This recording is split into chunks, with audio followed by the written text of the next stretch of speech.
Hello student, आप सभी को इंडियन एजुकेशन में स्वागत है। और आप लोग को पढ़ाने के लिए लाई हूँ क्या क्लिनिकल पैथोलॉजी के बारे में पढ़ाने जा रही हूँ, जो कि प्रयोगशाला में ये क्लिनिकल पैथोलॉजी ये बुक आते हैं जो प्रयोग किया जाता है।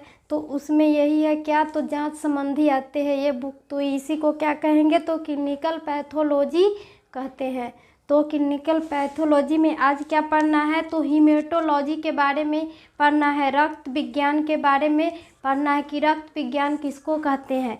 तो रक्त विज्ञान किसको कहेंगे, तो ये पहला चैप्टर से ही है कि विषय एवं चिकित्सीय प्रयोगशाला, विषय एवं चिकित्सीय प्रयोगशाला को क्लिनिकल पैथोलॉजी जो क्या होते हैं कि क्लिनिकल पैथोलॉजी में जांच आती है, वही क्या है, तो क्लिनिकल पैथोलॉजी में है। तो रक्त विज्ञान इसमें क्या पढ़ना है, तो रक्त विज्ञान हीमेटोलॉजी में रक्त विज्ञान किसको कहेंगे, जिसमें रक्त का ही बनने का, उत्कों का, रोगों में विज्ञान का अध्ययन होगा। तो यही क्या है, तो रक्त विज्ञान हीमेटोलॉजी। तो रक्त और रक्त बनाने वाले, रक्त और रक्त को क्या, तो बनाने वाले उत्कों तथा उनके रोगों का विज्ञान को, इनके रोगों को विज्ञान को ही क्या कहते हैं, तो रक्त विज्ञान कहलाता है। रोगों को, रक्त को ही, उत्कों को जो होता है रोगों का विज्ञान, तो रक्त विज्ञान हीमेटोलॉजी कहलाता है। तो प्रयोगशाला में इस विभाग के अंतर्गत क्या होते हैं कि प्रयोगशाला में इस विभाग के अंतर्गत रक्त का भौतिक रासायनिक, रक्त का क्या, तो भौतिक फिजिकल या रासायनिक एवं सूक्ष्मदर्शी परीक्षण किया जाता है, माइक्रोस्कोपिक परीक्षण किया जाता है, देखकर भी बताया जा सकता है। फिजिकल एग्जामिनेशन कि कोई रक्त, ये माइक्रोस्कोप लेंगे पहले, तो माइक्रोस्कोप पर क्या करेंगे, तो स्लाइड लेंगे, स्लाइड पर ये रक्त का बूंद सब रक्त का बूंद डालेंगे उस पर। तो ये क्या है कि इसको देखेंगे कि माइक्रोस्कोप को माइक्रोस्कोप पर स्लाइड को रख कर क्या करेंगे कि देखेंगे कि स्लाइड पर ये रक्त कैसा है। तो यही क्या है, यही क्या है, माइक्रोस्कोपिक एग्जामिनेशन होगा। तो यही है माइक्रोस्कोपिक, ये हो गया ब्लड रक्त विज्ञान का ही हीमेटोलॉजी। तो हीमेटोलॉजी क्या होते हैं, तो रक्त और रक्त को बनने वाले उत्कों का, रोगों का विज्ञान का अध्ययन होता है, वह क्या होगा, तो हीमेटोलॉजी कहलाएगा। जो प्रयोगशाला में रक्त को भौतिक रासायनिक सूक्ष्मदर्शी जो देखकर या फिजिकल या माइक्रोस्कोप के द्वारा जो परीक्षण किया जाता है, वही क्या होगा, तो प्रयोगशाला में ये सभी किया जाता है। तो रक्त बैंक किसको कहेंगे, रक्त बैंक इम्यूनोहेमेटोलॉजी को रक्त बैंक कहते हैं। तो ये प्रयोगशाला के अंतर्गत इस विभाग के कार्य रोगी में रक्त चढ़ाने के लिए, रोगी में क्या होते हैं कि रक्त चढ़ाने के लिए उसका रक्त वर्ग ज्ञात करने के, उसके रक्त संयोगता परीक्षण करके उपयुक्त उपलब्ध कराना होता है। तो यही क्या होगा, तो रक्त विज्ञान कहलाएगा। क्या कहलाएगा, तो रक्त बैंक कहलाएगा। तो ये हो गया इम्यूनोहेमेटोलॉजी होगा, इम्यूनोहेमेटोलॉजी होगा, यही हो गया क्या, तो रक्त विज्ञान। तो सूक्ष्म जीव विज्ञान माइक्रोबायोलॉजी किसको कहेंगे, तो सूक्ष्म जीव माइक्रोबायोलॉजी विज्ञान किसको कहते हैं, तो ये सूक्ष्म जीवों के वैज्ञानिक अध्ययन, ये क्या होगा कि सूक्ष्म जीवों, बहुत से छोटे छोटे जीवों को का वैज्ञानिक अध्ययन सूक्ष्म जीव विज्ञान कहलाता है। बहुत से क्या होते हैं कि वैज्ञानिक अध्ययन को जो सूक्ष्म जीव विज्ञान कहलाएगा। इस विभाग का कार्य परीक्षण पदार्थ सूक्ष्मदर्शी परीक्षण करना होगा। इस विभाग का क्या करना होगा कि भौतिक परीक्षण, फिजिकल परीक्षण करना होगा। ये कहाँ पर करना होगा, तो ये सभी प्रयोगशाला में ही करना पड़ेगा।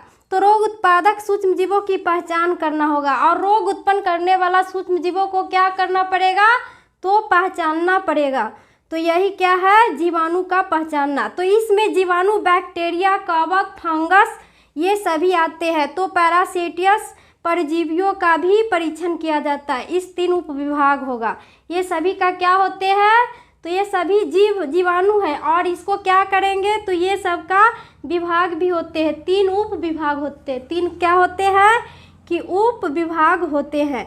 तो पहला नंबर क्या है, जीवाणु विज्ञान को ही तो कवक विज्ञान होगा, लॉजी होता है। कवक विज्ञान का भी 3 भाग होते हैं, उसमें क्या होते हैं, तो कवक विज्ञान माइकोलॉजी होता है। तो इस विभाग में सूक्ष्मदर्शी परीक्षण द्वारा, इस विभाग में भी माइकोलॉजी में भी क्या होता है कि सूक्ष्मदर्शी द्वारा ही, माइक्रोस्कोपिक द्वारा ही परीक्षण किया जाता है। तो यही पदार्थ में कवकों की पहचान की जाती है। और किससे पहचान की जाती है, माइक्रोस्कोप के द्वारा देखकर ही कवक की भी पहचान की जाती है। तो माइकोलॉजी को, तो परजीवी विज्ञान पैरासाइटोलॉजी, परजीवी विज्ञान क्या है, पैरासाइटोलॉजी, जो पैरासाइटोलॉजी परजीवियों एवं परजीवता, परजीवियों एवं परजीवता का वैज्ञानिक अध्ययन परजीवी विज्ञान कहलाता है। क्या कहलाता है, तो परजीवी एवं परजीवता, परजीवी एवं परजीवता क्या, वैज्ञानिक अध्ययन, वैज्ञानिक अध्ययन को ही क्या कहेंगे, तो परजीवी विज्ञान कहलाता है। कौन विज्ञान कहलाएगा, तो परजीवी विज्ञान कहलाता है। ये मानव के शरीर पर भी होते हैं ये परजीवी सब, यही क्या है, तो परजीवी विज्ञान पैरासाइटोलॉजी होते हैं। तो ये इस विभाग में रक्त, मल, मूत्र, इस विभाग में क्या होते हैं, परजीवी विज्ञान पैरासाइटोलॉजी में, तो इस विभाग में भी क्या होते हैं, रक्त, मल, मूत्र एवं बलगम में नग्न नेत्रों द्वारा अथवा सूक्ष्मदर्शी द्वारा एक कोशिकीय तथा कृमि परजीवियों का अध्ययन किया जाता है। किसके द्वारा, तो नग्न नेत्रों से अथवा सूक्ष्मदर्शी माइक्रोस्कोप से और नग्न नेत्रों से ही द्वारा कोशिकीय कृमि परजीवियों की पहचान की जाती है। किसके द्वारा, तो माइक्रोस्कोप के द्वारा नेत्र से देखने पर। तो सीरम विज्ञान, सेरोलॉजी किसको कहेंगे, तो सीरम विज्ञान, सेरोलॉजी क्या है, तो सेरोलॉजी किसी संक्रांत कारक, सेरोलॉजी क्या है कि संक्रामक कारक का मनुष्यों के शरीर पर आक्रमण होने के परिणाम स्वरूप, शरीरों पर क्या होते हैं, मनुष्य के शरीरों पर ही ये क्या होते हैं, तो कारक होते हैं, जो शरीर के कारक मनुष्य के शरीरों पर आक्रमण परिणाम स्वरूप मनुष्य के शरीर द्वारा सीरम में उत्पन्न करते हैं। किस में, तो सीरम में उत्पन्न करते हैं। तो यही क्या है, सीरम विज्ञान, जो सीरम में उत्पन्न एंटीबॉडी का अध्ययन करना सीरम विज्ञान कहलाता है। जो सीरम में एंटीबॉडी का अध्ययन होगा, जिसमें क्या होगा कि एंटीबॉडी का अध्ययन होगा, वह क्या कहलाएगा, तो सेरोलॉजी कहलाएगा। तो यही है। साथ ही सीरम के अतिरिक्त अन्य पदार्थ में उत्पन्न, शरीर के अन्य पदार्थ में भी उत्पन्न एंटीबॉडी का ही अध्ययन करना होगा। तो यही क्या है, एंटीबॉडी का अध्ययन करना रोग क्षमता क्या कहलाएगा, तो इम्यूनोलॉजी कहलाता है।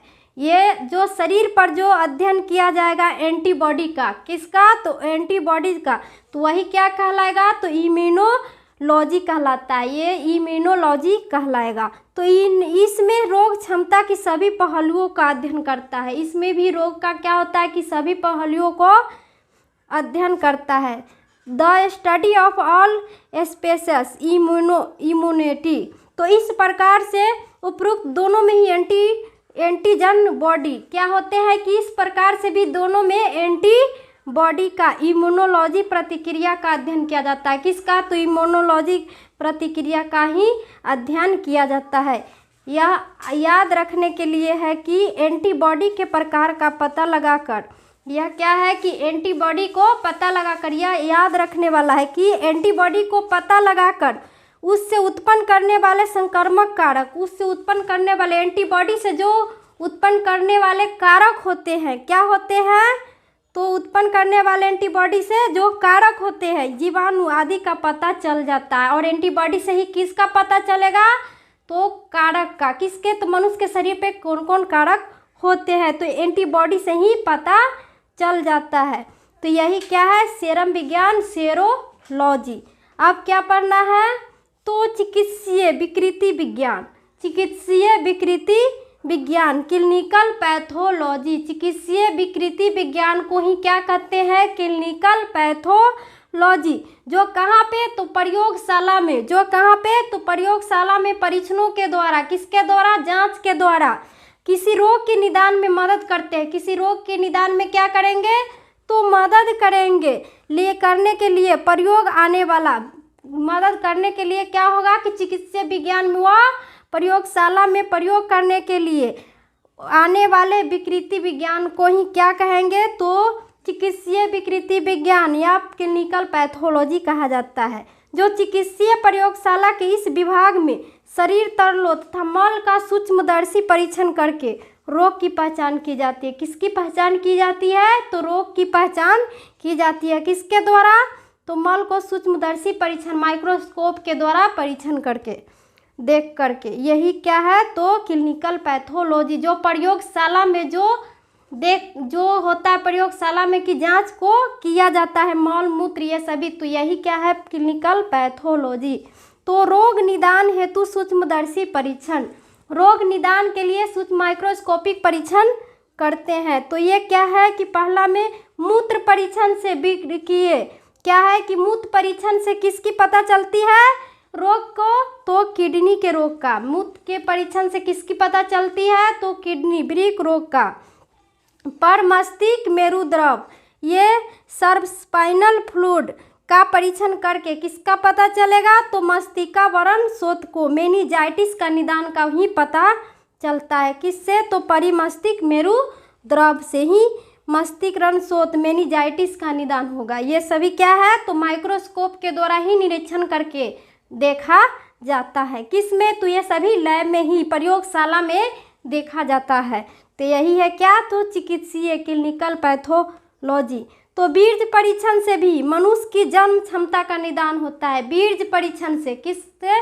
तो बीर्ज भी परीक्षण से मनुष्य की जन्म क्षमता का निदान होता है। किसका? तो जन्म की क्षमता का निदान होता है। अब क्या है? तो मल परीक्षण से, मल परीक्षण से किसके निदान का पुष्टि होगा? तो कृमि रोग का। जो कृमि रोग पढ़े हुए हैं, पहले ही पढ़ लिए हैं। तो कृमि रोग, बर्न इन्फेक्शन, क्या है कृमि रोग? तो इन्फेक्शन है। ये सभी क्या है?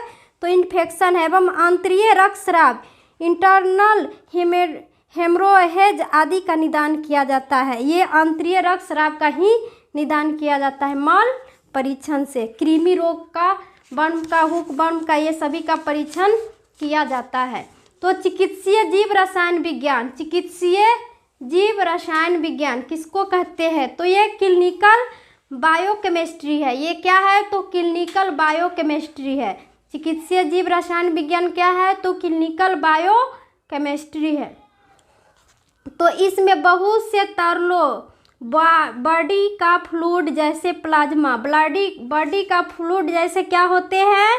तो प्लाज्मा, मूत्र और बीर्ज पर मस्तिष्क मेरुद्रव के रासायनिक घटकों का, किसका? तो रासायनिक घटकों का विश्लेषण, एनालिसिस किया जाता है। इस सब का क्या किया जाता है? तो एनालिसिस किया जाता है। तो जीव रासायनिक विश्लेषण में संबंध अंगों जैसे संबंध अंग क्या क्या होते हैं? तो हृदय, यकृत, वृक्क, हार्ट होते हैं, लीवर होते हैं और किडनी, ये सभी अंगनाशय, पेनक्रियाज, मस्तिष्क तथा अंतःस्रावी संस्थान के रोगों को पहचान करने में बहुत सहायक होते हैं। ये सभी क्या होते हैं कि पहचान करने में सहायक होते हैं। वही क्या है? तो क्लिनिकल बायोकेमिस्ट्री। ये क्या होगा? जिसके विश्लेषण में क्या आ जाएगा? तो हृदय, किडनी, वृक्क और क्या होगा? पेनक्रियाज, ये सभी का ही अंतःस्रावी संस्थान के रोगों को पहचानने के लिए होता है। तो ये सभी क्लिनिकल बायोकेमिस्ट्री में होगा। तो ऊतक विज्ञान, अब क्या है कि ऊतक विज्ञान, कोशिका विज्ञान, हिस्टोलॉजी या साइटोलॉजी, हिस्टोलॉजी या साइटोलॉजी, हिस्टोलॉजी या साइटोलॉजी। साइटोलॉजी किसको कहते हैं? हिस्टोलॉजी। जो साइटोलॉजी में किसका अध्ययन होता है? तो ये कोशिका का अध्ययन होगा। हिस्टोलॉजी में जिसका ऊतक का अध्ययन होगा। हिस्टोलॉजी में किसका? तो ऊतक का। और साइटोलॉजी में कोशिका का अध्ययन होगा। वही क्या होता है? साइटोलॉजी, हिस्टोलॉजी, ऊतक विज्ञान को कहते हैं। तो ये है ऊतक विज्ञान। हिस्टोलॉजी ये क्या है? तो ऊतक विज्ञान। इसके अंतर्गत किसी भी विकृति का पता लगाने के लिए ऊतकों में टिश्यू का माइक्रोस्कोपी परीक्षण किया जाता है। क्या होता है कि हिस्टोलॉजी में ऊतक को पहचानने के लिए क्या करेंगे? तो माइक्रोस्कोप के द्वारा ही परीक्षण करके पहचान सकते हैं।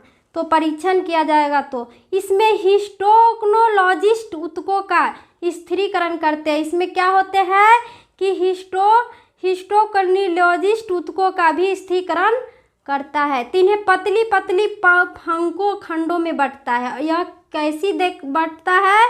तो पतले पतले खंडों में बंटता है तथा उन्हें अभिरंजन स्टेन से, किससे? तो अभिरंजन स्टेन से ही अभिरंजित करता है। तो अतः पैथोलॉजिस्ट इन तैयार खंडों का सूक्ष्मदर्शी परीक्षण करते हैं। और पैथोलॉजिस्ट को तैयार खंडों से क्या करेंगे, तो माइक्रोस्कोपी सूक्ष्मदर्शी परीक्षण करेंगे। तो इस परीक्षण से पैथोलॉजिस्ट उपरोक्त परीक्षण से ऊतकों का खंड पर अपनी राय देता है। अपनी क्या होगा कि राय देगा, और वह अपने अनुभव के आधार पर रोग की विकृति विषय भी बतला देगा, और अपने आधार के अनुसार किसको, तो विकृति पर भी विषय में बता सकता है। तो यह हो गया क्या, तो हिस्टोलॉजी का, जो क्या होता है कि जिसमें ऊतक का अध्ययन होगा। तो ऊतक को भी क्या होगा कि माइक्रोस्कोप के द्वारा परीक्षण करके ही देखेंगे तो पता चल जाए कि कैसी है। तो अब कोशिका विज्ञान क्या है कि कोशिका विज्ञान जो साइटोलॉजी होता है, जिसमें किसका अध्ययन होगा, तो कोशिका का अध्ययन होता है, वह क्या कहलाएगा, तो साइटोलॉजी। तो कोशिका का अध्ययन होगा साइटोलॉजी, और ऊतक का जिसमें अध्ययन होगा वह होगा हिस्टोलॉजी। तो कोशिका विज्ञान क्या है, तो इसमें रोगी में एकत्रित किए गए शरीर के तरलों स्रावों को, जो शरीर के क्या होगा कि एकत्रित किए गए शरीर के तरलों स्रावों उत्सर्जी पदार्थों में उनकी कोशिकाओं का अध्ययन होगा। उनमें किसके अध्ययन होगा, उत्सर्जी शरीर के तरलों और स्रावों का एकत्रित किए गए पदार्थों की कोशिकाओं को अध्ययन किया जाता है। यह कोशिका अध्ययन उपयुक्त विधि है। यह कोशिका की क्या है, तो उपयुक्त विधि है। इसके लिए परीक्षण में से सम्यर तैयार किया जाता है। इसके परीक्षण के लिए क्या तैयार किया जाएगा कोशिका में, तो सम्यर का तैयार किया जाता है।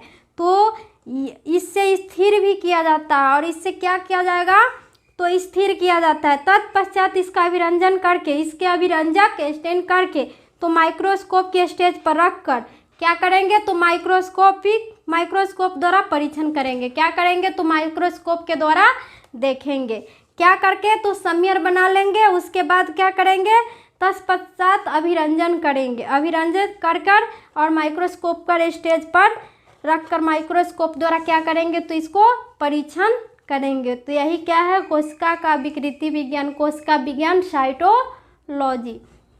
तो कोशिकाओं का सूक्ष्मदर्शी परीक्षण करके निम्न पता चलता है, और कोशिकाओं को भी सूक्ष्मदर्शी परीक्षण करके क्या करेंगे, तो वो निम्न को पता चलता है कि अनेक प्रकार के कैंसरों, अनेक प्रकार के क्या होते हैं कि कैंसरों, सोथज या इन्फॉर्मेंट।